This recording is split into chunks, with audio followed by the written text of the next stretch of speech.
पछिल्लो 4 वर्षदेखि राष्ट्र सेवक कर्मचारीको तलब वृद्धि नभएको, यस अवधिमा उपभोक्ता मूल्य सूचकाङ्कमा आधारित मूल्य वृद्धि 17.3% भएको र मर्यादित जीवनयापनका लागि पारिश्रमिक सुविधा पुनरावलोकन गर्नुपर्ने महसुस गरेको छु।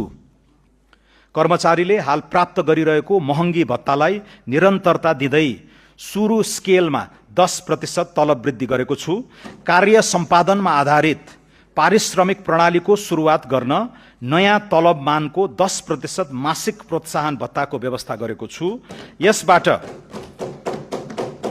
यसबाट हाल खाइपाई आएको पारिश्रमिकमा करिब 21% खुद वृद्धि भई ग्रेड सहित न्यूनतम पारिश्रमिक करिब रु 40,000 देखि रु 1 लाख माथि कायम हुनेछ।